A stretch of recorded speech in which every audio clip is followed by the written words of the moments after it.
정말 갓난아기잖아. 아가야, 너 이 추운데 왜 여기 있는 거야? 생선 비린내가 나는 쓰레기 더미에서 날카롭고 슬픈 아기 울음소리가 들려왔어요. 한 노숙자가 그 소리를 따라갔습니다. 잠시 후 발견된 갓난 아기.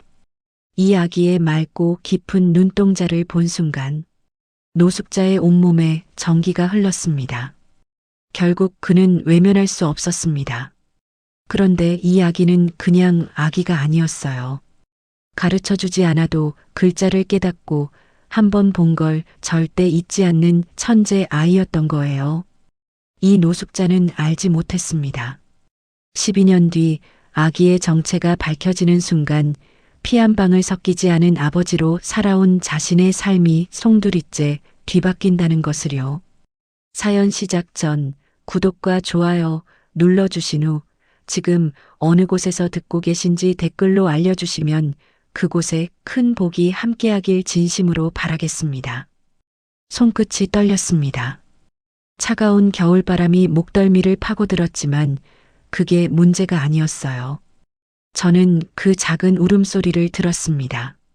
부산 자갈치 시장 뒷골목, 생선 비린내와 쓰레기 냄새가 뒤섞인 그곳에서요. 30년간 외과의사로 살았던 제 귀가 틀릴 리 없었어요. 그건 분명 신생아의 울음이었습니다. 제 이름은 한지수입니다. 올해 55. 불과 1년 전만 해도 저는 부산 최고 종합병원의 흉부외과 과장이었어요. 하얀 가운을 입고 수술실을 드나들며 하루에 서너 건의 수술을 집도했죠. 사람들은 저를 마술사의 손이라고 불렀습니다. 심장이 멎어가는 환자도 제 손만 거치면 다시 살아났으니까요. 하지만 지금은 다릅니다. 저는 자갈치 시장 근처 폐건물에서 잠을 자는 노숙자예요. 깨진 유리창 틈으로 들어오는 바람을 막으려고 신문지를 겹겹이 덮고 자는 사람입니다. 어떻게 이렇게 됐냐고요? 긴 이야기지만 간단하게 말하면 배신당했어요. 1년 전 겨울이었습니다. 병원 이사장이 바뀌었어요. 새로 부임한 윤 이사는 겉으로는 의료 발전을 외쳤지만 속으로는 다른 것만 챙겼죠. 환자보다 돈이 먼저였어요. 수술이 필요 없는 환자에게도 수술을 권하고 값비싼 치료를 강요했습니다. 저는 견딜 수 없었어요. 의사의 양심이 허락하지 않았습니다. 그래서 내부 고발을 했어요. 병원의 비리를 보건복지부에 신고했습니다. 증거도 충분히 모았어요.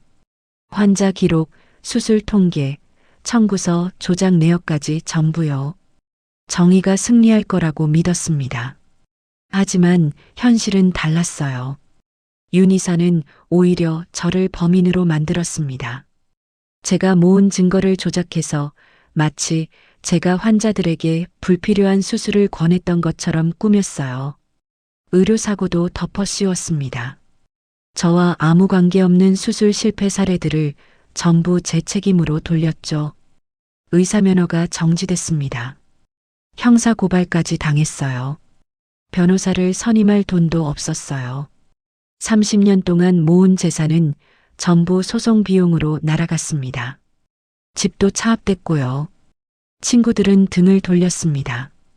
가족도 없었어요. 결혼도 하지 않고 평생을 의술에만 바쳤던 저는 순식간에 혼자가 됐습니다.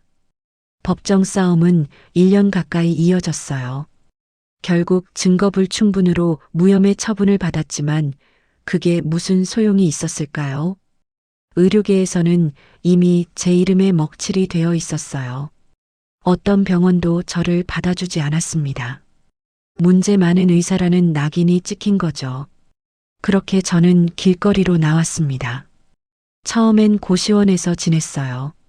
하지만 일자리가 없으니 방세를 낼 수 없었죠. 편의점 아르바이트에 지원했지만 50이 넘은 나이에 경력도 애매한 사람을 누가 뽑아주나요? 결국 폐건물로 들어갔습니다. 자갈치 시장 근처에 철거 예정인 5층짜리 건물이 있었어요. 1층은 노숙자들이 모여 있었고 저는 3층 구석방에 자리를 잡았습니다. 창문은 깨져 있었지만 비는 피할 수 있었어요. 낮에는 시장 주변을 돌아다니며 폐지를 주었습니다. 밤에는 추위를 견디며 잠을 청했죠. 그런 삶이 석 달쯤 지났을 때였습니다. 그날따라 추위가 유난히 심했어요. 12월 말 영하 10도까지 떨어진 날이었습니다. 저는 폐지를 더 모으려고 평소보다 멀리까지 나갔어요. 자갈치 시장 뒷골목이었습니다. 밤 11시가 넘은 시각이었어요. 시장 상인들이 다 철수하고 난 뒤라 골목은 텅 비어 있었습니다. 쓰레기 더미만 가득했죠. 저는 그 사이를 헤집으며 팔만한 폐지를 찾고 있었어요. 그때 들었습니다. 가느다란 울음소리를요. 처음엔 고양이인 줄 알았어요. 시장 주변엔 길고양이가 많았으니까요. 하지만 30년간 신생아시를 수없이 지나다닌 저의 귀가 그 소리를 알아챘어요. 그건 분명 아기 울음이었습니다. 심장이 쿵쾅거렸어요. 손에 들고 있던 폐지를 내려놓고 소리나는 쪽으로 다가갔습니다. 생선 박스가 쌓여 있는 구석이었어요. 그 뒤편에서 울음소리가 들려왔습니다. 박스를 치우자 보였어요. 낡은 담요에 쌓인 아기가 있었습니다. 태어난 지 얼마 안 된 것 같았어요. 온몸이 파랗게 질려 있었고 입술은 보라색으로 변해 있었습니다. 저체온증 증상이었죠. 의사로서의 본능이 작동했어요. 저는 재빨리 제가 입고 있던 패딩 점퍼를 벗어 아기를 감쌌습니다. 그리고 품에 안았어요. 체온을 전해주려고요. 아기는 너무 가벼웠어요. 2kg도 안 될 것 같았습니다. 병원에 데려가야 한다고 생각했어요. 하지만 그 순간 머릿속이 복잡해졌습니다. 저는 지금 신분이 애매한 사람이에요. 노숙자가 한밤중에 아기를 데리고 응급실에 나타나면 어떻게 될까요? 경찰이 불려올 거예요. 조사를 받을 겁니다. 제 과거가 다 드러나겠죠. 더 큰 문제는 따로 있었어요.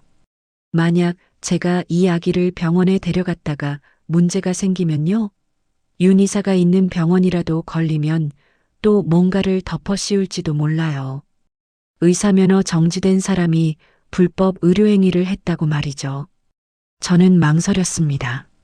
차가운 골목바닥에 주저앉아 아기를 안은 채로요.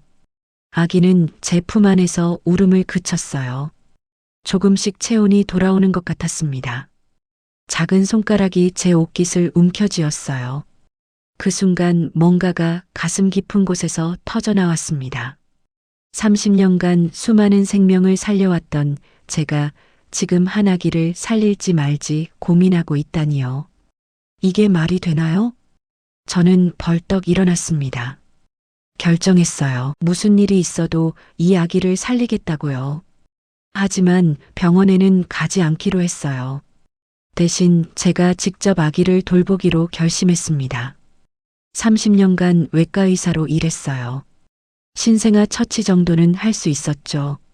물론 지금은 의사가 아니지만 지식과 경험은 여전히 제 머릿속에 있었으니까요. 저는 아기를 품에 꼭 안고 폐건물로 돌아갔습니다. 3층 제 방으로 올라가는 계단은 가팔랐어요. 한 손으로 아기를 안고 한 손으로 난간을 잡으며 조심스럽게 올라갔습니다. 방에 도착해서 제일 먼저 한 일은 불을 피우는 거였어요. 다행히 며칠 전에 주워온 나무 상자가 있었습니다. 그걸 부숴서 작은 화롯불을 만들었어요. 방 안 온도를 올려야 했거든요. 그 다음엔 아기를 자세히 살펴봤습니다. 담요를 풀고 전신을 확인했어요. 핸드폰 손전등 불빛으로 하나하나 점검했죠. 다행히 외상은 없었어요. 탯줄도 제대로 처리되어 있었습니다. 누군가가 출산을 도왔다는 뜻이에요. 하지만 문제가 있었어요. 아기가 너무 작았습니다. 미수가 같았어요. 호흡도 불규칙했고요. 당장 수액이 필요한 상태였지만 제가 구할 수 있는 건 아무것도 없었어요. 할 수 있는 건 체온 유지와 수분 공급뿐이었습니다. 저는 편의점으로 달려갔어요. 주머니에 남아있던 마지막 돈 5천 원을 꺼내서 아기용 물티슈와 생수를 샀습니다. 그리고 면봉도 샀어요. 방으로 돌아와서 물티슈로 아기 몸을 조심스럽게 닦아줬습니다. 생수를 면봉에 적셔서 아기 입술에 발라줬어요. 조금씩 수분을 공급하는 거였죠. 아기는 본능적으로 그걸 빨았습니다. 생존 본능이 작동하고 있었어요. 밤새 저는 한숨도 못 잤습니다. 30분마다 아기 상태를 확인했어요. 호흡을 체크하고 체온을 재고 물을 먹였습니다. 새벽 4시쯤 되자 아기 안색이 조금 나아지는 것 같았어요. 파랗던 입술에 약간 붉은 기운이 돌았습니다. 해가 뜨자 저는 다시 시장으로 나갔어요. 이번엔 폐지가 아니라 음식을 구하러요. 시장 상인들이 버리는 채소나 생선 자투리를 얻어올 수 있었거든요. 그날은 특별히 식당 아주머니한테 부탁을 드렸습니다. 아주머니, 멸치 몇 마리만 주실 수 있을까요? 국물 좀 내려고요. 아주머니는 의아한 표정으로 저를 보더니 멸치 한 줌을 비닐봉지에 담아줬어요. 지수 씨, 요즘 밥은 잘 먹고 다니는 거예요? 네, 걱정 마세요. 감사합니다. 방으로 돌아와서 저는 멸치를 물에 넣고 끓였습니다. 작은 냄비도 없었지만 빈 우유팩을 이용했어요. 불 옆에 우유팩을 대고 조심스럽게 물을 데웠죠. 끓인 멸치 국물을 식혀서 면봉으로 아기에게 먹였습니다. 아기는 그걸 받아 먹었어요. 아주 조금씩 천천히요. 제 가슴이 벅차올랐습니다. 살아있구나. 이 아이가 살아있다는 게 느껴졌어요. 그날부터 저는 아기 아빠가 됐습니다. 아니, 정확히는 아기 할아버지가 됐죠. 55이니까요. 이름을 지어줘야 했어요. 한참을 고민했습니다. 그러다가 문득 생각났어요. 제가 이 아이를 발견한 곳이 자갈치 시장 뒷골목이었죠. 바다가 가까운 곳이었어요. 밤하늘엔 별이 가득했고요. 별이다. 넌 한별이야. 한별. 하늘의 별처럼 빛나라는 뜻을 담았어요. 그리고 제 성을 따서 한별이로 불렀습니다. 하지만 현실은 녹록지 않았어요. 아기를 키운다는 게 말처럼 쉽지 않았거든요. 우유가 필요했어요. 기저귀도 필요했고요. 옷도 필요했습니다. 그런데 저한텐 돈이 없었어요. 낮에는 별이를 업고 폐지를 주우러 다녔어요. 등에 천으로 묶어서 업었습니다. 시장 사람들이 이상하게 쳐다봤지만 신경 쓰지 않았어요. 저한텐 이 아이가 세상에서 제일 소중했으니까요. 폐지를 팔아서 번 돈으로 분유를 샀어요. 제일 싼 걸로요. 기저귀는 1000기저귀를 썼습니다. 시장에서 헌 옷을 얻어다가 잘라서 만들었어요. 빨래를 해서 말리고 또 썼죠. 그렇게 한 달이 지났습니다. 별이는 조금씩 살이 올랐어요. 처음엔 2kg도 안 됐는데 이젠 3kg 가까이 되는 것 같았습니다. 울음소리도 힘차졌고요. 어느 날 저녁이었어요. 별이를 안고 있는데 처음으로 웃었습니다. 까르르 소리를 내며 웃는 거예요. 제 얼굴을 보고요. 그 순간 저는 울었어요. 30년간 수술실에서 단 한 번도 울지 않았던 제가 아기 웃음소리에 눈물을 흘렸습니다. 이 아이를 위해서라면 뭐든 할 수 있을 것 같았어요. 다시 살아야겠다고 생각했습니다. 이 아이에게 떳떳한 아빠가 되어주고 싶었어요. 그래서 일자리를 찾기 시작했습니다. 하지만 쉽지 않았어요. 의사 경력은 쓸 수도 없었고 나이는 많고 게다가 지금은 아기까지 업고 다니니까요.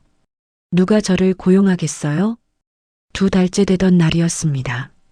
저는 자갈치 시장 근처 식당들을 전부 돌아다니며 설거지 일이라도 달라고 부탁했어요. 20곳도 넘게 다녔지만 전부 거절당했습니다. 마지막으로 들어간 곳이 부산집이라는 작은 식당이었어요. 할머니 한 분이 혼자 운영하는 곳이었죠.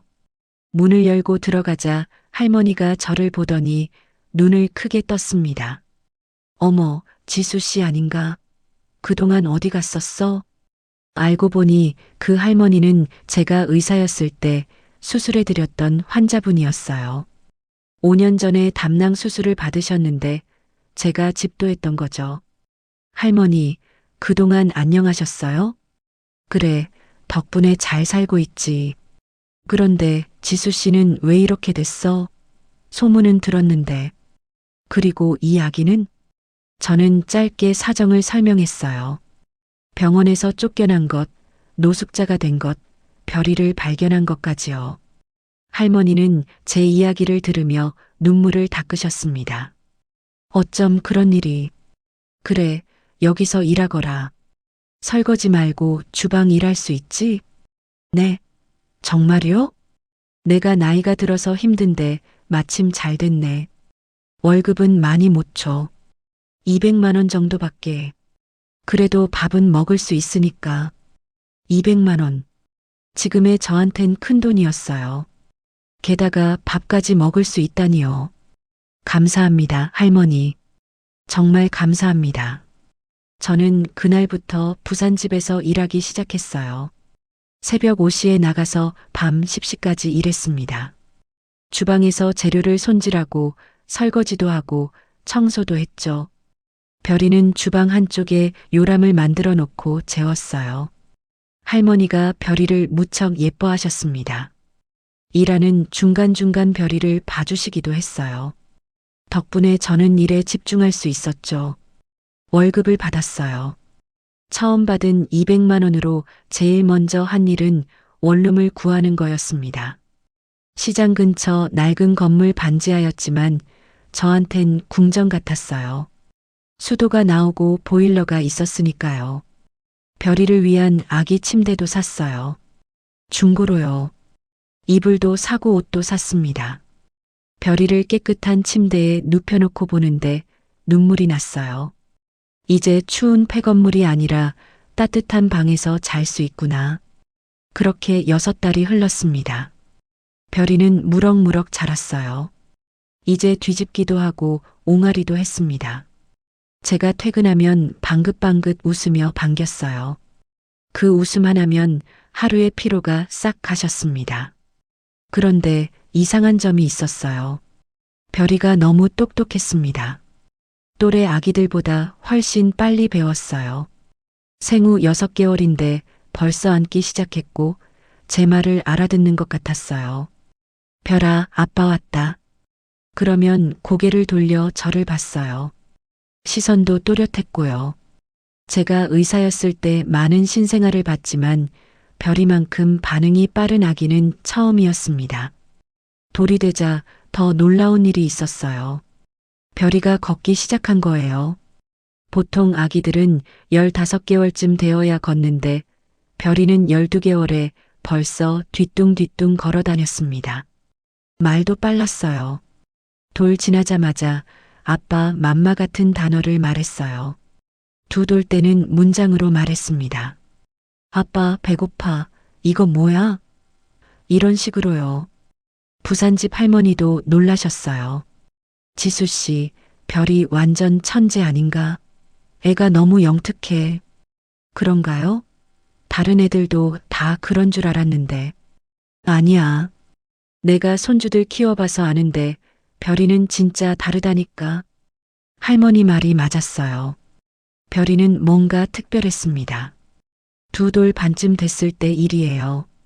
제가 퇴근해서 집에 왔는데 별이가 제 의학 서적을 펼쳐놓고 보고 있었어요. 옛날에 공부하던 책인데 버리지 못하고 간직하고 있었거든요. 별아, 그게 뭐야? 심장이야, 아빠. 별이가 책 속 그림을 가리켰어요. 정확히 심장 해부도였습니다. 2살짜리가 어떻게 알았을까요? 어떻게 알았어? 여기 써 있잖아. 심장. 별이가 한글을 읽고 있었어요. 제가 가르쳐 준 적도 없는데요. 별아, 언제 글자 배웠어? 텔레비전 보고 배웠어. 쉬워. 소름이 돋았습니다. 좋은 의미로요. 이 아이는 정말 천재가 맞았어요. 그날부터 저는 별이를 더 자세히 관찰했어요. 놀라운 점들이 계속 발견됐습니다. 별이는 한 번 본 것을 잊지 않았어요. 시장에 갔다가 일주일 후에 다시 가면 아빠, 지난번에 여기서 붕어빵 먹었지? 라고 정확히 기억했죠. 숫자도 좋아했어요. 3살 때 이미 100까지 셀 수 있었고 간단한 덧셈 뺄셈도 했습니다. 제가 장 보고 돌아오면 영수증을 보더니 아빠, 오늘 32,000원 썼네라고 말했어요. 영수증을 한번 보고 숫자를 기억하는 거였죠. 4살이 되자 유치원에 보내야 할 때가 됐어요. 하지만 저는 고민이 많았습니다. 별이의 출생신고를 아직 안 했거든요. 별이를 발견했을 때 신분증이 없었어요. 그냥 버려진 아기였죠. 제가 출생신고를 하려면 복잡한 절차가 필요했어요. 경찰에 신고하고 조사받고 기아 확인을 받아야 했습니다. 그 과정에서 제 과거가 드러날까봐 두려웠어요. 게다가 혹시라도 별이의 친부모가 나타나면 어쩌나 하는 걱정도 있었고요. 하지만 더 이상 미룰 수 없었습니다. 별이가 제대로 된 교육을 받으려면 출생신고가 필요했으니까요. 저는 용기를 내서 구청을 찾아갔어요. 담당 공무원에게 사정을 설명했습니다. 4년 전 자갈치 시장에서 버려진 아기를 발견했다고, 지금까지 키웠다고요. 공무원은 의아한 표정으로 물었어요. 4년 동안이나 왜 신고를 안 하셨어요? 제 형편이 어려워서요. 그냥 제가 키우면 되지 않을까 싶었는데 아이가 학교를 가야 해서요. 그래도 이건 너무 늦으셨는데요. 일단 경찰 조사부터 받으셔야 합니다. 기아 발견 경위 확인하고 DNA 검사도 해야 하고요. 제 심장이 철렁 내려앉았어요. 경찰 조사라니. 제 신상이 다 드러나겠죠. 하지만 선택의 여지가 없었어요. 저는 경찰서로 갔습니다. 담당 형사가 제 이야기를 들었어요. 그리고 놀라운 일이 벌어졌습니다. 한지수 씨? 혹시 예전에 부산의료원에서 일하셨던 분 아니세요? 형사가 저를 알아봤어요. 네, 맞습니다만. 아, 기억 못 하시겠네요. 제가 5년 전에 교통사고 당했을 때 선생님께 수술 받았어요. 비장 파열이었는데 선생님이 살려주셨죠. 저는 기억이 났어요. 그 형사분이었구나. 아, 그때 그분이셨군요. 이후에 건강은 괜찮으세요? 덕분에 잘 살고 있습니다. 그런데 선생님이 왜 여기? 저는 간단하게 사정을 이야기했어요. 병원에서 쫓겨난 것, 별이를 발견한 것까지요. 형사는 안타까운 표정으로 고개를 끄덕였습니다. 그런 일이 있으셨군요. 알겠습니다. 절차는 밟아야 하지만 최대한 간소하게 도와드리겠습니다. 선생님은 제 생명의 은인이시니까요. 그 형사 덕분에 일이 수월하게 풀렸어요. DNA 검사를 했지만 당연히 친부모가 나타나지 않았고요. 3개월 뒤에 정식으로 별이의 출생신고가 완료됐습니다. 한별, 제 딸로요. 유치원에 입학 신청을 했어요. 시장 근처 작은 유치원이었습니다. 원장 선생님이 별이를 면접하는데 깜짝 놀라셨어요. 아버님, 별이가 벌써 한글을 다 뗐네요? 숫자도 100까지 세고요? 네, 제가 따로 가르치진 않았는데 혼자 배웠어요. 대단한데요. 영재교육원에 보내보시는 게 어떨까요? 영재교육원. 처음 듣는 이야기였어요. 원장 선생님이 설명해 주셨습니다. 부산시에서 운영하는 영재교육원이 있는데 특별히 뛰어난 아이들을 선발해서 무료로 교육한다고요. 저는 고민했어요. 별이가 그런 특별한 교육을 받으면 좋겠지만 저한텐 돈도 시간도 없었거든요. 하지만 원장 선생님이 적극적으로 권하셨습니다. 별이 같은 아이는 흔치 않아요. 꼭 지원해 보세요. 무료니까 부담도 없고요. 그래서 지원했어요. 서류를 내고 시험을 봤습니다. 5살짜리가 보는 시험이라 그림 맞추기나 간단한 퍼즐 같은 거였어요. 별이는 재미있어 했습니다. 한 달 뒤에 합격 통지서가 왔어요. 별이가 영재교육원에 붙은 거였습니다. 그것도 전체 수석으로요. 처음으로 교육원에 데려갔을 때 일이에요. 다른 부모들이 저를 보는 눈빛이 좀 이상했어요. 제 차림새 때문이었겠죠. 낡은 옷에 손은 거칠고 머리카락도 제대로 못 자르고요. 명품 옷 입고 외제차 타고 온 부모들 사이에서 저는 튀었을 거예요. 한 엄마가 대놓고 물었어요. 별이 아버님은 무슨 일 하세요? 식당에서 일합니다. 아, 식당 사장님이신가 보네요? 아니요, 주방 보조예요. 그 순간 분위기가 싸늘해졌어요. 사람들이 슬슬 저한테서 멀어지는 게 느껴졌습니다. 하지만 별이는 아랑곳하지 않았어요. 친구들과 잘 어울렸고 수업도 즐겁게 들었습니다. 선생님들이 별이를 무척 좋아하셨어요. 그렇게 1년이 지났어요. 별이는 6살이 됐고 곧 초등학교에 입학할 나이가 됐습니다. 영재교육원 담당 선생님이 저를 따로 부르셨어요. 안 선생님, 별이가 정말 특별한 아이예요. IQ 검사를 해봤는데 측정이 안 될 정도로 높게 나왔어요. 네, 그게 무슨... 보통 아이들이 100 정도인데 별이는 160이 넘어요. 영재 중에서도 최상위권이에요. 선생님이 자료를 보여주셨어요. 별이의 시험 결과들이었죠. 기억력 테스트, 논리력 테스트, 공간지각력 테스트. 모든 항목에서 만점이거나 만점에 가까운 점수였어요. 특히 수학적 재능이 뛰어나요. 초등학교 고학년 수학 문제도 풀어요. 제가 장난삼아 중학교 수학 문제를 줬는데 그것도 풀더라고요. 그럴 리가. 제가 가르쳐 준 적도 없는데요. 스스로 배운 거예요. 책만 주면 혼자 터득해요. 안 선생님, 별이한테 더 좋은 교육 기회를 줘야 해요. 혹시 과학고등학교 영재학급 같은 곳 알아보신 적 있으세요? 저는 고개를 저었어요. 그런 건 생각해 본 적도 없었죠. 별이 같은 아이는 일반 학교에서 배우면 재능이 묻힐 수 있어요. 특별한 교육이 필요해요. 선생님의 말씀은 고마웠지만 현실은 달랐어요. 저는 여전히 부산집에서 주방 보조로 일하고 있었고 월급은 거기서 거기였습니다. 별이를 특별한 학교에 보낼 여력이 없었어요. 하지만 별이는 잘하고 있었어요. 7살이 되자 스스로 컴퓨터를 배우기 시작했습니다.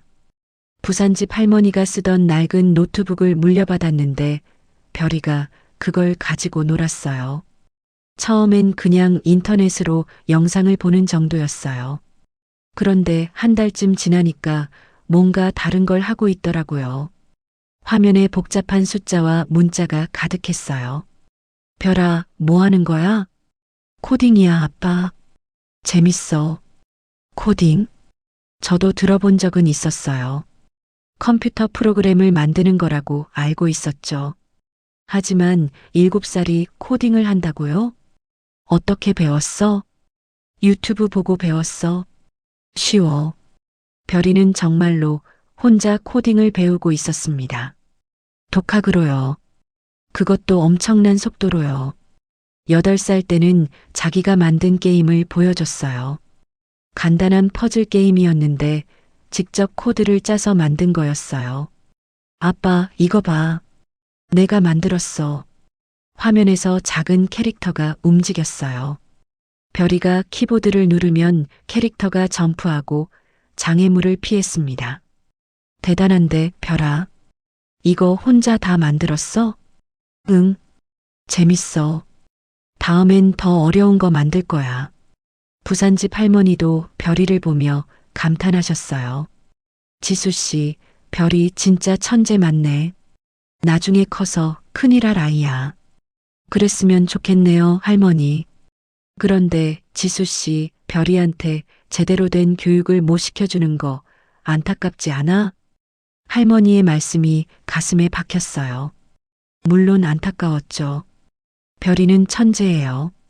최고의 교육을 받을 자격이 있어요. 하지만 저는 가난한 주방 보조일 뿐이었습니다. 할머니, 어쩔 수 없어요. 제가 돈이 없는 걸요. 지수 씨, 내가 좀 도와줄까? 별이 학원비 정도는 내가. 아니에요, 할머니. 할머니도 어려우신 거 아는데 어떻게 그러세요? 저희는 괜찮아요. 사실 괜찮지 않았어요. 하지만 할머니한테 신세를 더 질 수는 없었죠. 그런데 운명이란 게 참 이상해요. 그해 가을, 제 인생이 또 한 번 바뀌는 일이 벌어졌습니다. 부산집에 손님이 하나 왔어요. 양복을 말쑥하게 차려입은 40대 중반의 남자였습니다. 점심시간이었는데 다른 손님들이 다 나가고 그 사람만 남아 있었어요. 식사를 마친 그 손님이 계산을 하러 나왔는데 저를 보더니 눈이 휘둥그레졌어요. 한지수 선생님? 저도 그 사람을 알아봤어요. 김태준. 제가 의사였을 때 같은 병원에서 일하던 후배 의사였습니다. 태준이구나. 오랜만이네. 선생님, 그동안 어디 계셨어요? 소문은 들었는데 여기서 이렇게 뵐 줄은. 태준이의 얼굴에 놀라움과 안타까움이 동시에 떠올랐어요. 저는 담담하게 대답했습니다. 보다시피 여기서 일하고 있어. 밥 먹고 살려면 일을 해야지.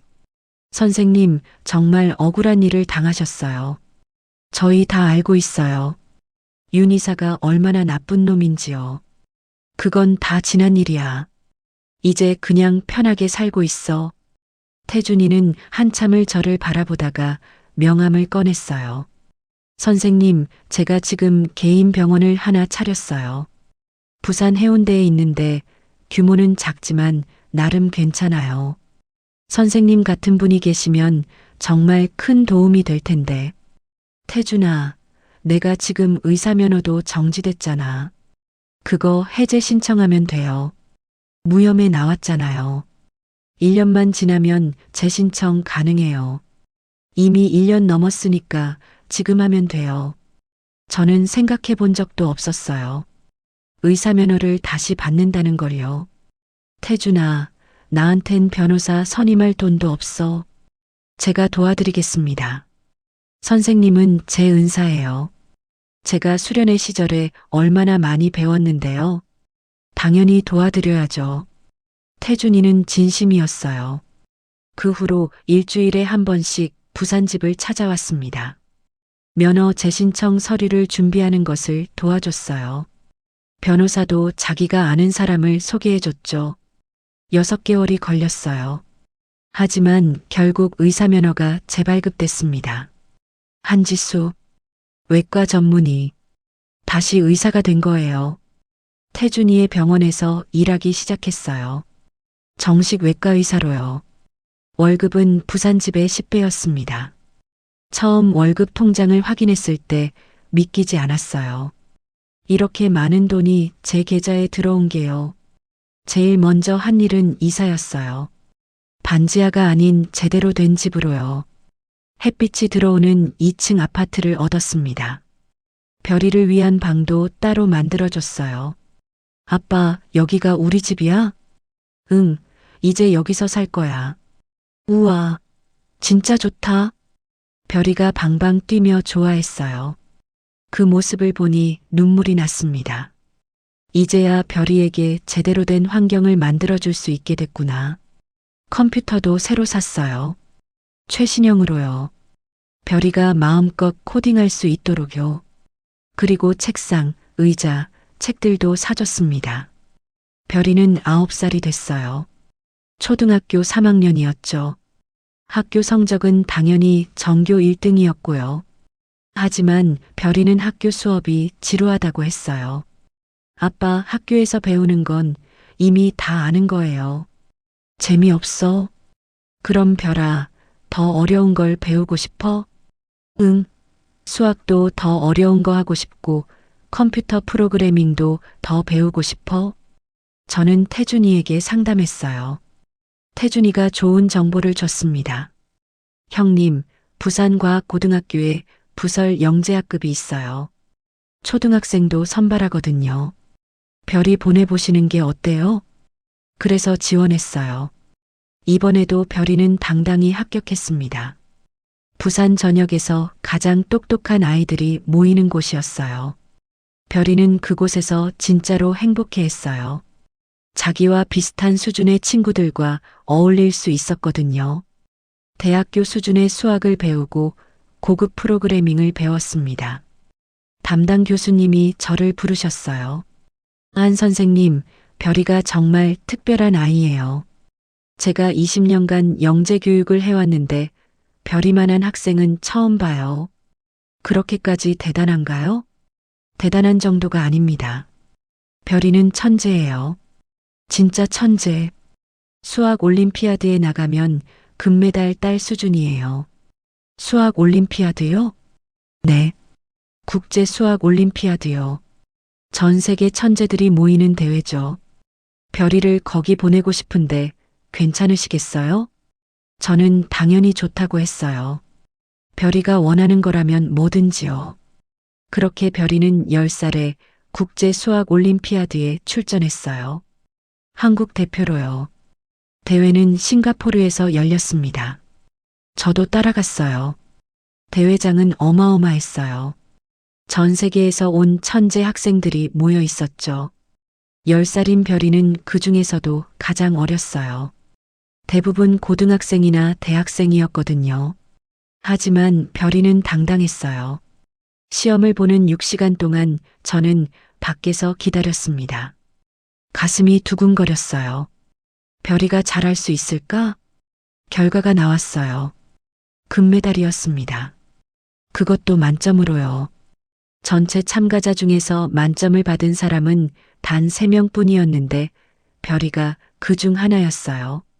시상식 때 별이가 단상에 올랐어요.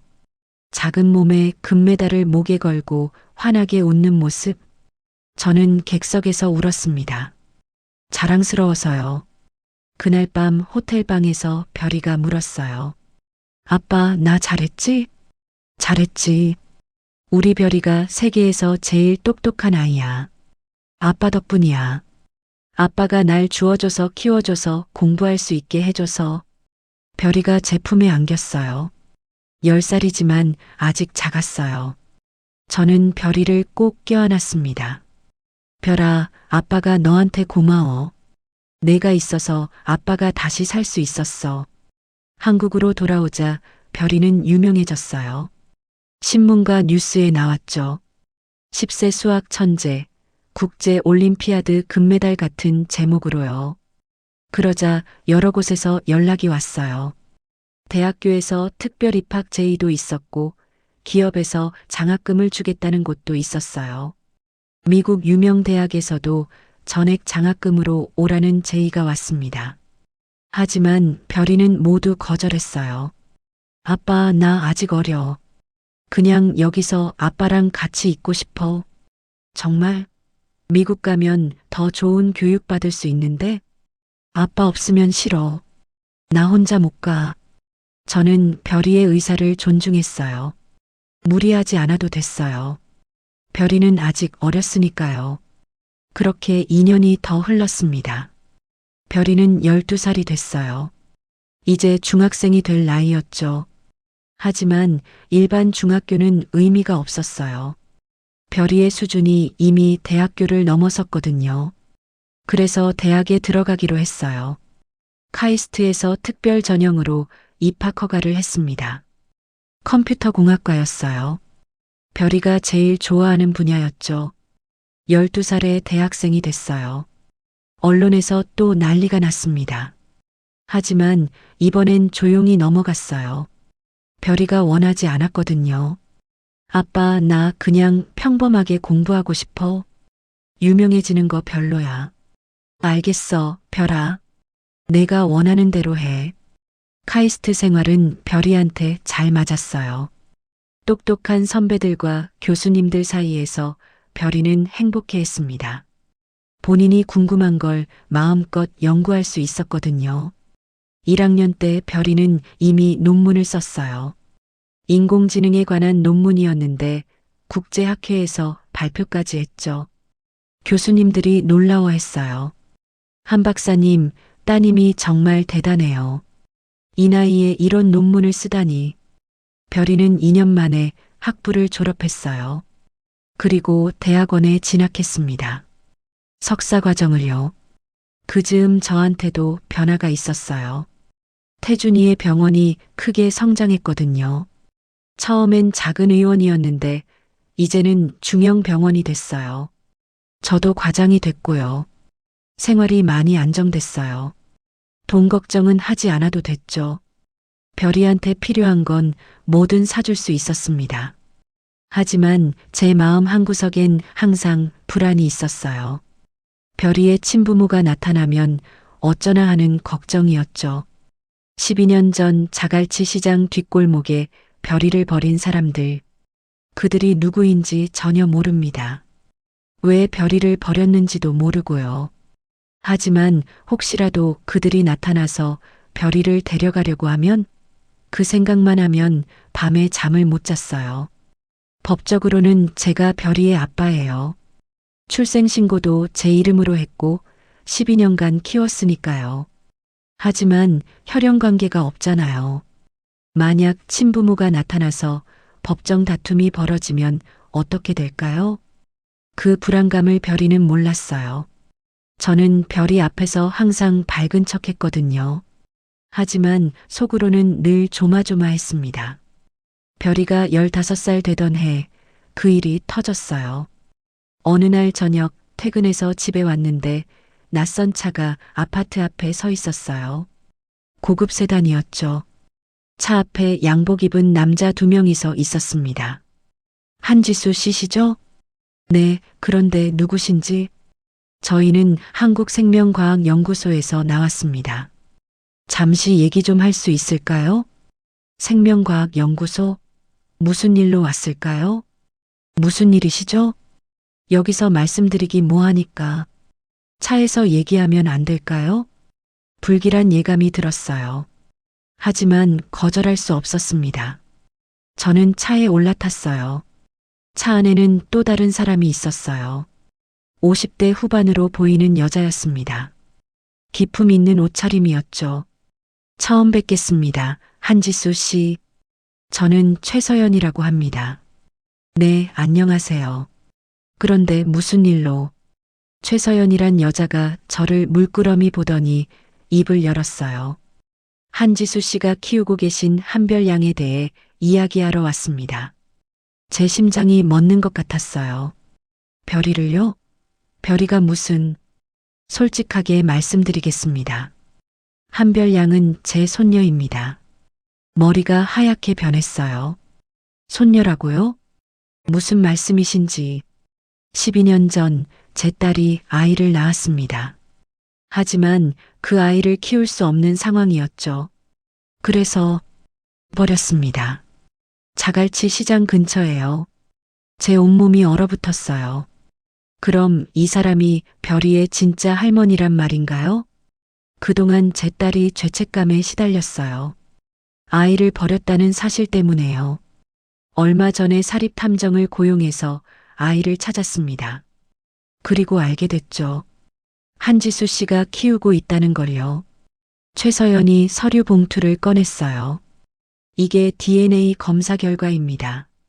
한별양과 제 딸의 유전자가 99.9% 일치해요. 의심의 여지가 없습니다. 저는 서류를 받아들었어요. 손이 떨렸습니다. DNA 검사 결과를 확인했죠. 정말로 일치했어요. 그래서 뭘 원하시는 겁니까? 제 손녀를 데려가고 싶습니다. 그 말을 듣는 순간 세상이 무너지는 것 같았어요. 안 됩니다. 제 목소리가 떨렸어요. 별이는 제 딸입니다. 12년 동안 제가 키웠어요.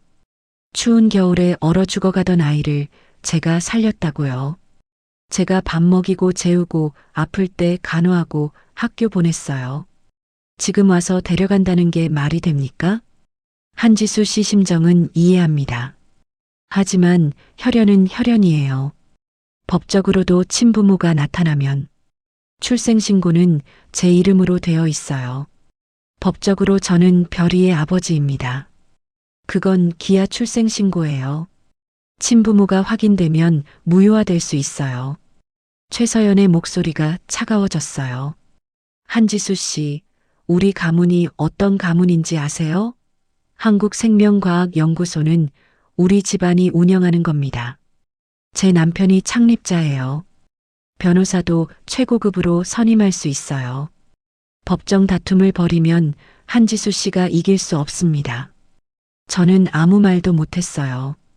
그 말이 맞았거든요. 저는 그냥 평범한 의사예요. 거대한 재벌 가문과 싸워서 이길 수 있을까요? 한별양은 이미 천재로 알려져 있죠. 수학 올림피아드 금메달, 카이스트 최연소 입학. 그 재능이 어디서 왔는지 아세요? 우리 집안의 유전자예요. 제 남편은 노벨 생리의학상 후보에 오른 과학자입니다. 제 딸도 카이스트 박사예요. 한별양은 그 피를 물려받은 거예요. 최서연이 명함을 내밀었어요. 3일 드리겠습니다. 3일 안에 한별양을 우리에게 넘겨주시면 원만하게 마무리하겠어요. 한지수 씨한테도 보상을 하겠습니다. 12년간 키워주신 데 대한 감사의 표시로 10억을 드리겠어요. 돈으로 해결할 문제가 아닙니다. 그럼 법정에서 봅시다. 하지만 결과는 뻔해요. 한지수 씨는 이길 수 없어요. 최서연이 차에서 내렸어요. 저도 따라 내렸습니다. 다리에 힘이 풀려서 주저앉을 뻔했어요. 집으로 올라갔어요. 별이가 방에서 공부하고 있었습니다. 컴퓨터 화면을 보며 뭔가를 코딩하고 있었죠. 아빠 왔어? 오늘 늦네. 응, 별아. 저녁 먹었어? 아직. 아빠랑 같이 먹으려고 기다렸어. 별이가 환하게 웃었어요. 그 웃음을 보니 눈물이 났습니다. 저녁을 함께 먹었어요. 별이는 오늘 있었던 일을 신나게 이야기했어요. 연구실에서 새로운 알고리즘을 개발했다고 교수님이 칭찬했다고요. 저는 웃으며 들었어요. 하지만 속으로는 무너지고 있었습니다. 이 아이를 빼앗길지도 모른다니. 12년을 함께한 제 딸을요.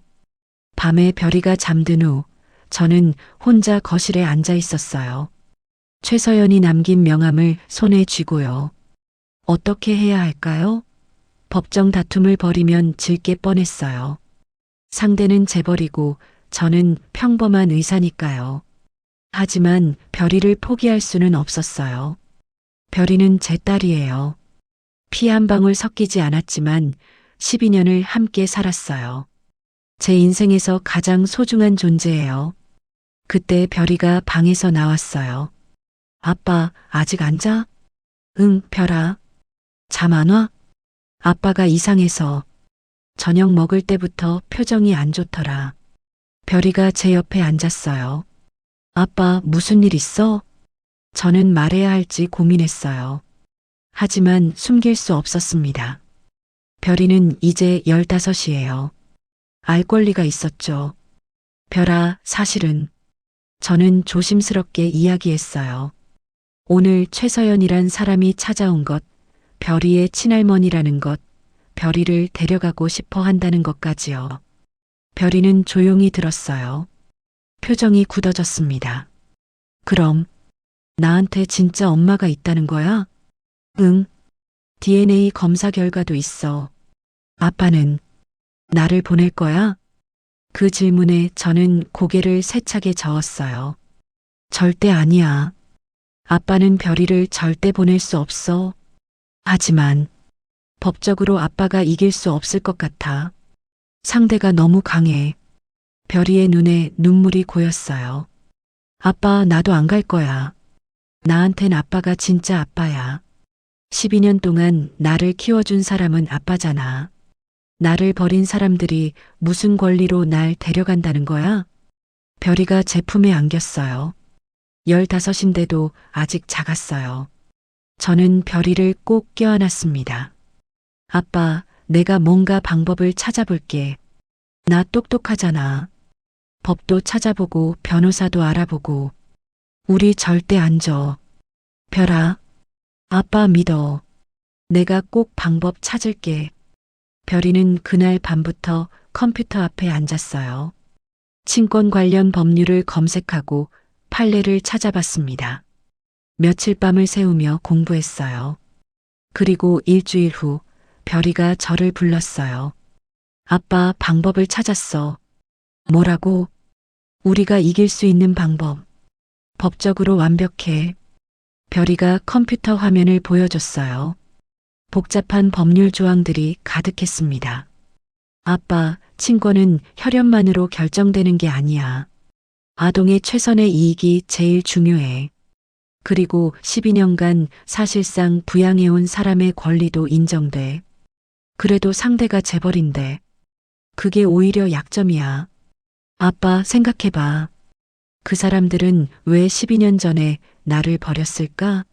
분명 이유가 있을 거야. 그리고 왜 지금 와서 날 찾는 걸까? 내가 천재로 알려졌으니까 그럴 거야. 별이의 말이 맞았어요. 최서연은 별이가 유명해진 후에 찾아왔어요. 그럼 이건 순수한 부모의 사랑이 아니야. 천재 손녀를 이용하려는 거지. 법원도 그걸 알면 우리 손을 들어줄 거야. 별이는 치밀하게 전략을 세웠어요. 증거도 모았습니다. 제가 12년간 별이를 키운 기록들이요. 진료 기록, 학교 서류, 사진, 영상까지 전부요. 그리고 변호사도 찾았어요. 아동 인권 전문 변호사였습니다. 유명한 분이었죠. 상담을 받으러 갔어요. 한 선생님, 승산이 있습니다. 변호사님이 자신 있게 말했어요. 혈연 관계가 있어도 12년간 방치한 친부모보다 12년간 실제로 양육한 사실상의 부모가 우선이에요. 특히 아동의 의사도 중요해요. 별이 양이한 선생님과 살기를 원한다면 법원도 그걸 존중할 겁니다. 정말요? 네. 우리가 이길 수 있어요. 희망이 보였어요. 처음으로 별이를 지킬 수 있겠다는 생각이 들었습니다. 최서연 측에서 정식으로 소송을 제기했어요. 친권 확인 소송이었죠. 재판이 시작됐습니다. 첫 공판 날 법정엔 많은 사람이 모였어요. 언론에서도 관심을 가졌거든요. 천재 소녀 친권 다툼 같은 제목으로 기사가 났죠. 별이도 증인으로 출석했어요. 재판장이 물었습니다. 별이 양, 누구와 살고 싶습니까? 아빠요. 한지수 아빠요. 친할머니와 친어머니가 데려가고 싶어 하는데요. 저를 버린 사람들이 무슨 권리로요? 저를 살린 건 아빠예요. 12년 동안 키워준 것도 아빠고요. 제게 진짜 가족은 아빠뿐이에요. 별이의 목소리가 떨렸지만 단호했어요. 최서연 측 변호사가 반론했습니다. 하지만 혈연은 부정할 수 없습니다. DNA가 증명해요. 별이가 대답했어요. 혈연이 가족을 만드는 게 아니에요. 사랑이 가족을 만들어요. 아빠는 피 한 방울 안 섞였지만 저를 진심으로 사랑했어요. 그게 진짜 가족이에요. 방청석에서 탄식 소리가 났어요.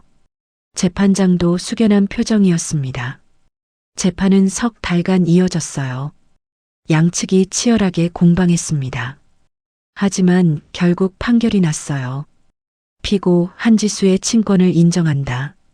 우리가 이긴 거예요. 재판장이 판결 이유를 설명했어요. 혈연 관계가 있더라도 12년간 방치한 친부모보다 12년간 실제로 양육하며 깊은 유대를 형성한 사실상의 부모가 아동의 복리에 더 부합한다고 판단한다. 특히 별이 양 본인의 명확한 의사가 있으므로 이를 최우선으로 고려한다. 우리는 승소했어요. 별이는 법적으로도 제 딸로 인정받았습니다. 법정을 나서는데 최서연이 저를 불렀어요. 한지수 씨, 네, 제가 졌군요. 하지만 한 가지만 물어도 될까요? 말씀하세요. 그 아이를 정말 사랑합니까? 제 목숨보다 사랑합니다. 최서연의 눈에 눈물이 고였어요. 부탁이 있습니다. 제 딸을, 그 아이 엄마를 한 번만 만나게 해주시겠어요? 사죄하고 싶어 해요. 저는 별이를 봤어요. 별이가 고개를 끄덕였습니다. 일주일 후 조용한 카페에서 별이의 친엄마를 만났어요. 30대 중반의 여자였습니다. 최서연의 딸 이지은이라고 했어요. 별아, 미안해. 정말 미안해. 이지은이 울먹이며 말했어요. 12년 전에 나도 어렸어. 23이었고 아직 학생이었어. 내 아빠는 교통사고로 돌아가셨어. 나 혼자 너를 키울 수 없었어. 집안에서도 반대했고. 그래서 이지은은 말을 잇지 못하고 울었어요. 너를 버린 게 평생 죄책감이었어. 매일 밤 악몽을 꿨어. 내가 어디서 어떻게 지내는지, 혹시 죽지는 않았는지. 미안해. 정말 미안해. 별이는 조용히 들었어요. 표정이 복잡했습니다. 이제야 널 찾았는데, 너를 잘 키워준 분이 계셨구나. 다행이야. 정말 다행이야. 이지은이 저를 봤어요. 한지수 씨, 감사합니다. 제가 버린 아이를 이렇게 훌륭하게 키워주셔서 정말 감사합니다. 그날 이후 저희는 이지은 가족과 가끔 만났어요. 별이도 자기 친엄마를 알게 됐죠. 하지만 별이는 여전히 저를 아빠라고 불렀고 저와 함께 살았습니다. 그로부터 3년이 흘렀어요. 별이는 18이 됐습니다. 카이스트 박사과정을 밟고 있었죠. 18배 박사라니 믿기지 않았어요. 어느 날 별이가 저를 불렀어요. 아빠, 내가 하나 개발한 게 있어. 뭔데? 별이가 컴퓨터를 보여줬어요. 복잡한 알고리즘이 화면에 가득했습니다. 이게 뭐야? 의료 인공지능이야. 환자 데이터를 분석해서 질병을 진단하고 치료법을 제시해주는 AI야. 저는 깜짝 놀랐어요. 제 전공이 의학이니까 그 의미를 알았거든요. 별아, 이게 정말 가능해? 응. 이미 테스트했어. 정확도가 95%야. 의사들보다 높아. 별이의 AI는 혁명적이었어요. 몇 달 후 병원에 시범 도입됐는데 실제로 오진을 막고 환자를 살렸어요. 이 기술은 전 세계로 퍼져나갔습니다. 별이는 20살에 국제의료혁신상을 받았어요. 세계적인 과학자가 된 거죠. 시상식 날 별이가 수상 소감을 말했어요. 이 상을 제 아버지께 바칩니다. 한지수 아빠, 12년 전 추운 겨울 쓰레기 더미에서 저를 주워 목숨을 구해주신 분. 피 한 방울 안 섞였지만 진짜 아버지보다 더 큰 사랑을 주신 분. 아빠가 없었다면 지금의 저도 없었을 거예요. 아빠 사랑해요. 객석에 앉아있던 저는 울었어요. 자랑스러워서요. 별이를 주운 그날 밤이 생각났습니다. 자갈치 시장 뒷골목, 생선 박스 뒤에서 울고 있던 작은 아기. 얼어 죽어가던 그 아이가 지금은 세상을 바꾸는 과학자가 됐어요. 가난했지만 행복했던 그 시절들. 반지하 방에서 함께 라면을 먹던 기억. 별이가 처음 걸었을 때, 처음 말했을 때, 처음 웃었을 때 모든 순간이 떠올랐습니다. 피는 물보다 진하다고들 하죠. 하지만 저는 알아요. 진짜 가족은 혈연이 아니라 사랑으로 만들어진다는 걸요. 12년 전 제가 구한 건 별이가 아니었어요. 별이가 저를 구한 거였습니다. 무너진 의사에서 다시 사람으로, 아빠로 살 수 있게 해준 건 별이었어요. 그날 밤 집으로 돌아와 별이와 마주 앉았어요. 별아, 응, 아빠. 아빠가 너한테 고마워. 내가 있어서 아빠가 다시 살 수 있었어. 아빠, 나도 고마워. 아빠가 날 주워줘서.